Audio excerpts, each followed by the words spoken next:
OJ Simpson murder case, the Los Angeles police revealing today they're testing a knife reportedly found decades ago at Simpson's former Rockingham estate in Brentwood. The knife was reportedly found by a construction worker who gave it to an off-duty police officer. Here's the thing.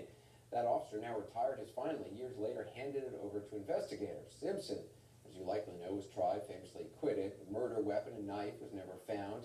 He's now in a Nevada prison for an unrelated crime, and no one has ever been convicted for the 1994 murders of his ex-wife, Nicole Brown Simpson, and her friend Ron Goldman. The question, could this knife change that?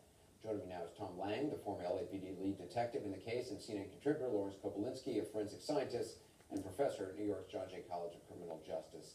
Tom, there's very little we know about the circumstances surrounding this knife, but as the former lead detective in the case, does this make any sense to you? Well, these things happen usually in high-profile cases. I don't know why this occurred. We need some kind of a timeline from the LAPD. We certainly need them to analyze this thing and get it out front. You look at this, it could be a pop for this miniseries because they're right in the middle of it. We don't know. We just don't have any answers.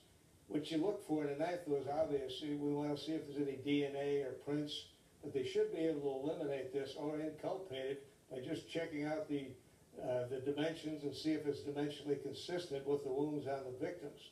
We should be able to do that with very little effort, and they haven't done that yet. Professor Kobylinski, I mean, the forensic investigation, not only the obvious thing of, does the knife match the wounds, but would there be DNA after something had been buried for so long, recovered? Who knows how many people have handled it or how it's been stored? Well, two very good questions. First of all, the wounds do indicate that the blade has a sharp end and a blunt end. Also, that the blade is serrated. There is some indication of the fact that the knife may be fairly large, 15 inches. That's not totally clear. Now, as far as DNA, it doesn't last forever, although it's a very strong substance. 22 years is a long time, and we know it's been in the ground for at least 4 years. We don't know who handled it. We don't know who touched it. There may be multiple people who put their DNA on it. And so the only way you'll know is to test it. Now, the problem is that if that blade came in contact with soil, soil has a component called humic acid that degrades DNA. So we really don't know. But what's going on now with the forensic examination, the serology, they're going to be looking with a presumptive test for the presence of blood. That's a very sensitive test, not very specific, and then they'll follow up with DNA. And then you'll know if it's, they may get a complete profile, they may get a partial profile, they may see nothing. Tom, in terms of the search for the murder weapon, I mean, I know we talked to Jeffrey Toobin in our last hour. There were multiple searches. I mean, garbage in Logan Airport was searched. All the places OJ Simpson had gone in the wake of the deaths. Was the ground itself searched at Rockingham? Were there metal detectors run over the ground and things like that? There was an extensive search at Rockingham. There was also search actually in the streets and the gutters and various garbage cans all the way from Rockingham to Bundy. We employed a recruit class to do that over a period of several days. It was a very thorough search. You have to keep in mind that Simpson was observed walking into his residence from the Rockingham gate by the chauffeur from the limousine. He went inside, didn't have a lot of time.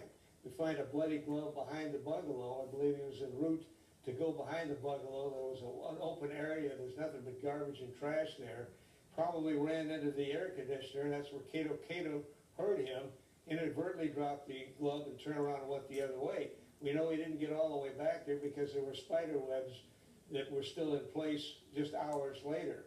If you want to look for the possibility where the knife went, we had a witness about 11 p.m. out at LAX at the airport that saw Simpson get out of the limousine, and before he walked in, he had a little small utility bag, half-moon-shaped travel bag, he placed on a trash receptacle and was emptying items out of that bag and placing them into the trash container.